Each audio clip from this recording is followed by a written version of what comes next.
Sharon Baranga has been there for us and now joins us live. Sharon, what is going on there?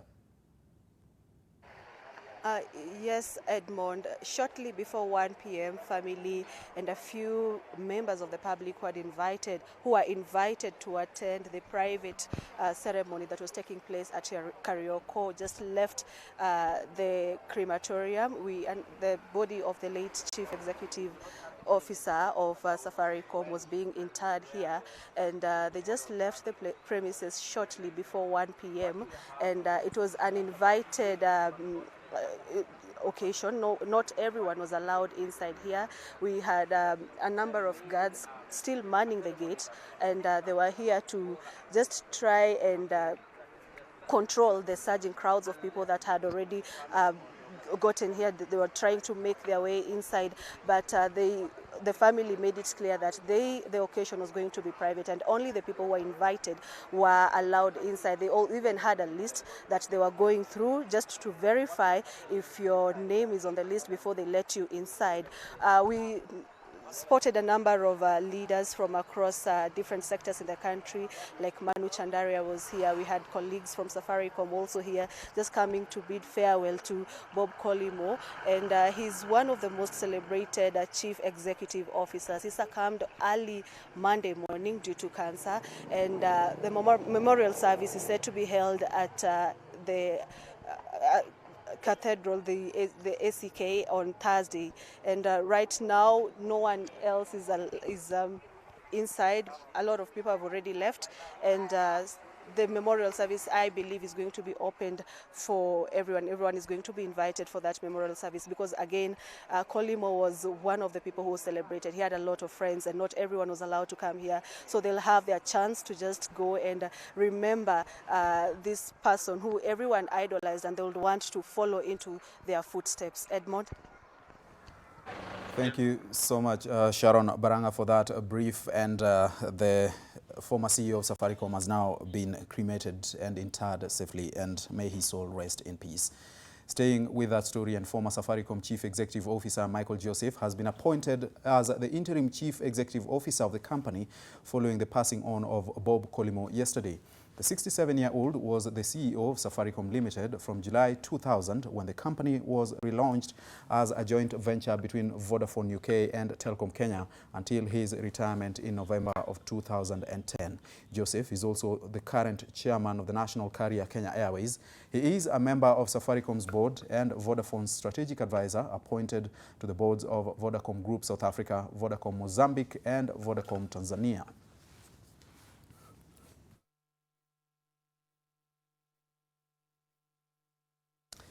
Away from that story, 3 counties of Isiolo, Tana River and Siaya have been ranked as the top 3 counties flouting procurement laws in the country. According to a report by the Public Procurement Regulatory Authority, none of the 30 county governments assessed have been complying with procurement law, with many failing to maintain proper procurement records and publicize contract awards. Most counties were also faulted for failing to submit their procurement plans, while others were hostile to the authorities' officials seeking to monitor their compliance. Narok County was the only county ranked as partially compliant with a score of 80.3%, while 17 other counties, among them Mombasa and Meru, were ranked as marginally compliant. One of the key complaints you have arising nowadays is non-payment by procurement entities. You actually tender, you win, you supply, and you don't get paid. So one of the areas we're increasingly beginning to touch on, and you'll see it, it's also been raised in Parliament and in issues of regulation, if you procure and everything is properly done, you must pay within a set time frame. Staying with the counties, and Trans Nzoia Governor Patrick Khaemba has denounced the continuous delay of disbursement of funds allocated to the counties. Khaemba says the move has paralyzed services and operations in the counties. The governor now wants President Uhuru Kenyatta to intervene on the current stalemate between the Senate and the National Assembly over the division of revenue bill. The two houses have failed to agree on the shareable amount of revenue that should be allocated to the counties, a move that has delayed their revenue allocations for the 2019-2020 financial year. At the same time, West Pokot County Senator Samuel Pugisho has maintained that the counties need more money to cater for most of the devolved functions that are yet to get funding from the National Treasury.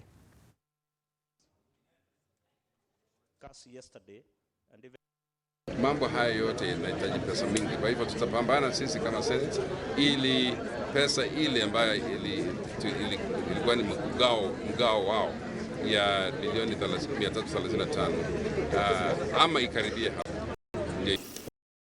Sibling rivalry, Senate National Assembly, Senate governors. Hawa wananchi are not supposed to be seeing those type of fights. We want a clear system ambayo inakuwa automatic, ina generate an automatic requirement. Depending on revenue ambayo tumepata kwa nchi, then we can be allocated a fair share that will enable us dispense those services. And still on the counties, the stalemate between the county government of Laikipia and striking doctors persists, even as the Senate Committee on Health intervenes. The committee, which toured the health facilities in the county on Monday, exhorted Governor Nderitu Mureithi to reconsider the sacking of 61 doctors working in the county. But even as the senators championed an amicable end to the dispute, the county government's hostility toward the doctors was evident when they were escorted out of hospital premises upon attempting to hold a press conference. This is a public facility. Why are we being thrown away? This is a public facility. There's freedom of association anywhere. This is a public facility. Events on Monday serve to illustrate that the wounded relationship between the county government of Laikipia and its doctors continues to fester and is far from over. Having heard that the Senate Committee on Health was on a fact-finding mission, the striking doctors attempted to address the press, but were quickly shown the door. So them chasing us away and taking senators around, they have refused to take them to the wards. Wamekataa kuwapeleka ward waone vile watu wanateseka pale. Wards, they are empty. We have the photos. So it's a gimmick which is being done in this county. But the Senate committee was not so easily impressed and called on Governor Nderitu Mureithi, who took them round, to engage the doctors and restore full service to the county's public health facilities. Tumetembea katika hospitali zetu. Kwanza tulianza asubuhi tukaenda Ramuria. Tumekuja hapa na nitakuwa nikisema uongo ikiwa nitasema ya kuwa hospitali inaendelea vizuri ipasavyo, kwa sababu kuna wale madaktari ambao walipaswa kuwa hapa na hawayuko, kwa sababu kulingana na vile governor alivyosema tayari wameshachapwa kalamu. And if his staff, who are the doctors, have done something wrong, then say wanaweza kuwasamehe. How do we go forward from there? But if we go the way you are going, those confrontational things is not going to help anybody. And their pleas to the governor were echoed by county residents who say that despite wearing a brave face, the Laikipia County health system is ailing. Watu wanagonga na pikipiki, hakuna wa kuwahudumia, lakini things are pretending to be okay. Watu wanaambiwa kuna madaktari na mambo inaendelea, lakini ni sisi ndio tunaumia. Hakuna kitu inaendelea hapa. Mureithi tunakuuliza, tafadhali angalia hawa madaktari. Hii hapa sisi si duka. Ni daktari na sisi ni wajiko wameisha miaka 5 ni kulia. The doctors have prescribed the creation of a health services commission, which they say will deal with the chronic problem of welfare disputes with the county governments. Because the governors, I think some of them are drunk with power. They are too prided to negotiate with people. They think they are coming from heaven. You want to tell these governors they are human beings, number one. So behaving like they're coming from outer space or they're coming from heaven or there's more gods doesn't help anybody. Away from the counties, and South Sudan President Salva Kiir is currently touring the Olkaria geothermal power plant. His visit comes a day after President Uhuru Kenyatta announced that the neighboring country would get a space for a dry port in Naivasha. Joining us now live is Bridget Ngana, who is in Naivasha for us. Bridget, what's happening over there?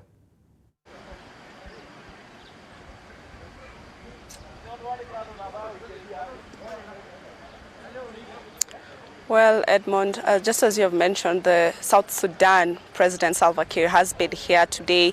He has been having a very busy diary as far as errands here in Nakuru County are concerned. In the morning, he did come or set up base, visit the Kengen all-carrier geothermal power, where he also got to meet with the Energy Cabinet Secretary Charles Keter, and they had a discussion on how far Kenya has come as far as renewable energy. Geothermal power is one of the key leaders or contributors to the national grid, and the advantage that it has for us as a country is that it is renewable and it is clean energy. And South Sudan has a challenge because she has not yet been able to supply power to all her residents. And so they're here to just kind of check and benchmark with Kenya as far as this is concerned. They do hope that they will partner, but it is still not clear if at all Kenya will hold South Sudan's hand as far as renewable energy is concerned. Also, the president is expected to tour the Mai Mahiu area. That is, they're going to be given a dry port, 10 acres the government of Kenya has set aside for the South Sudanese government to set up a dry port and hopefully help it as we look towards the SGR being complete, and also helping our neighbors in as far as freight is concerned and getting their goods into their countries in an easier and more faster and efficient way. So he's just here, he's having his lunch, and possibly on his way out he's going to pass by Mai Mahiu, where he's going to look at the area the Kenya government has designated for his government to set up a dry port. But they are really keen on looking towards generating clean energy for the people of South Sudan. Edmond. Thank you so much, Bridget Ngana, for that update live from Naivasha. Now, more than 1,200 farmers in Vihiga County are set to benefit from the construction of a 21 million shilling fish hatchery and aquaculture center set to revive fish farming in the region. The center, dubbed Mwitoko Hatchery and Aquaculture Training Center, located in Luanda Sub-County, is said to be the largest in the region and a source of fingerlings to thousands of farmers and learning institutions. According to Food and Agriculture Organization country's representative Gabriel Rugalema, the center is expected to create employment opportunities for the residents and also supplement their income. The center has more than 30 ponds and is betting on farming tilapia and catfish.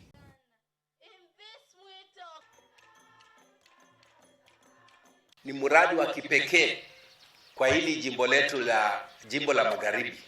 Huu mradi wa kusalisa mbegu ya samaki. Hakuna mahali pengine. Ukitaka tulikuwa naenda Dominion Siaya. Lakini ile ya Dominion ya Siaya pia ilifunga. Sasa ukitaka mbegu ya samaki lazima uende Nyeri. Hata hizi tuko nazo tumeleta hapa. Tumeenda mpaka Sagana na Nyeri. From western to the coast, and tension is heightening in Kadzuhoni area in Magarini, that's in Kilifi County, after a tycoon threatened to evict over 3,000 squatters from a 339-acre piece of land. This comes after the tycoon secured a court ruling in his favor, and now residents are staring at a forceful eviction as area leaders plan to challenge the ruling in court. And as NTV's Kevin Mutai reports, the leaders are blaming their woes on the former chairman of the National Lands Commission, Muhammad Swazuri. Police in Magarini, Kilifi County have given residents of Kadzuhoni 3 days before enforcing their order to evict them from a 339-acre piece of land. This follows a court case over the disputed land that covers an entire location. A judge ruled in favor of a tycoon who claimed to own the land, and orders issued for the squatters to voluntarily vacate or face forceful eviction. Na ni wengi wenyewe katika lista ambao hawako hapa, lakini wanaonekana wao ndio wanatekana kotini wakajibu maswali ya wenyenye. Also affected will be hundreds of pupils at Kadzuhoni Primary School because their classrooms sit on the land, even as the court ordered the tycoon to allocate 6 acres to the institution. Magarini Member of Parliament Michael Kingi convened a meeting at the school and appealed to residents to file an appeal to challenge the court ruling. Hii shule ikitengewa ekari 6, nani atakuja asome hapa? Hakuna mtu ambaye atakuja asome hapa kwa sababu hawa wanafunzi 800 na karibu na 80 ni wanafunzi ambao wazazi wao ndio nyenye hapa. Mkiondoka hii shule hakuna. Kwa hivyo sisi bado tuko na maswali mengi. Kwa nini hakimu ama yule judge alipeana uamuzi huo? The accused former National Lands Commission Chairman Mohamed Swazuri of being unable to address rampant land injustices experienced at the coast region. Kwa sababu ya ulafi wake, Swazuri hakuweza kutatua jambo hili. kuliko akuja akae na wananchi, ajue historia ya hili eneo. Swazuri kazi yake anakuja Jumapili jioni na ule bwenyenye anakuja kuonyeshana mipaka. This comes barely 48 hours after Lands Cabinet Secretary Farida Karunei ordered for fresh audit on public utilities in the coast region during her tour in Nyali constituency, where she also issued a stern warning to grabbers. Kevin Mutai, NTV, Mombasa. Staying at the coast, and members of the Tana Hurara Farmers Association in the Tana Delta have called on the government to take stern action against illegal land cartels operating in Hurara area. The members, drawn mainly from the Kalindi clan of the Pokomo community, say the area had been invaded by cartels and land brokers who are selling unregistered land to unsuspecting buyers, promising to help them acquire title deeds. Led by the chairman of the Kalindi Council of Elders, Komora Mbatu, the farmers say that the land, which stretches from the Indian Ocean in Kipini West to Galana Kulalu at the border of Kilifi and Tana River counties, was originally community land that belonged to the Kalindi clan since 1977. The chairman said the efforts to ward off invaders had remained futile despite frequent requests to security agencies. Haikubaliki na hata kubali kwa kuwanufaisha wachache na kuacha wenye ardhi na maisha ya chochole. The Kalindi community registered itself under the Tana Hurara farmers in 1977 and has more than 1,200 families registered as members. Kuna makundi mengi sana hapa Hurara ambayo yanaita watu kutoka Malindi, kutoka Mombasa, kutoka wapi. Wanawauzia tu ardhi ambayo hawajui kama mwenye ardhi hii ni nani. Mimi niko tayari kusaidiana na DCIO, niko tayari nitasaidiana na OCS, tutawapeleka jela. The leaders have urged the pastoralists to work with the Tana Hurara farmers to make the process of adjudication easy. Mary Beffin, NTV. Balambala Member of Parliament Abdi Shurie wants the National Assembly to compel the Teachers Service Commission to deploy more teachers in the area. Shurie says that the commission should not cite insecurity as an excuse, as they are denying Garissa residents the right to education. Let us work on how we can secure the security of the teachers, at the same time giving our kids their constitutional right to education. I think Kenyans are equal and we expect the same treatment, and we want TSC and the Ministry of Education to make sure there's enough security, enough teachers to cater for students from northern Kenya and students from Garissa County in particular. The body of a suspected stowaway who is believed to have fallen from a Kenya Airways flight 100 from Nairobi to London has been found in a garden in the borough of Lambeth in South London. Kenya Airways received the information from the London police moments before the plane landed at Heathrow Airport. It is believed that the stowaway was hidden in the undercarriage of the aircraft.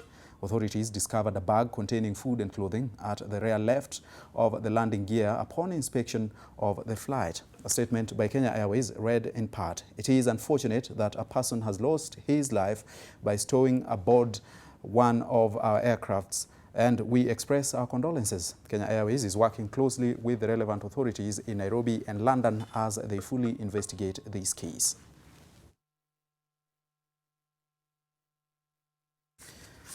Leadership wrangles at Kiru Tea Factory in Murang'a County are threatening to paralyze operations of the factory as two factions fight over whether or not the factory should remain under the management of the Kenya Tea Development Agency. This comes as the management contract between KTDA and Kiru Tea Factory, which was signed 10 years ago, expired on the 30th of June, and one faction doesn't want the contract renewed and instead wants the company to operate independently of KTDA. The other faction argues that there isn't a legal framework in place that would enable the factory to exist outside KTDA umbrella. The two factions have taken their dispute to the county commissioner as each seeks to take control of the Kiru Tea Factory.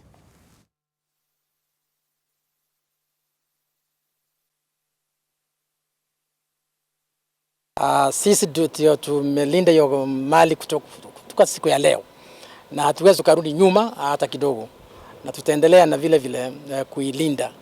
Na ningeuliza wakulima wakae shwari, wangojee ile kesi ya pili ya kufunga hawa watu ni tarehe 18 mwezi huu.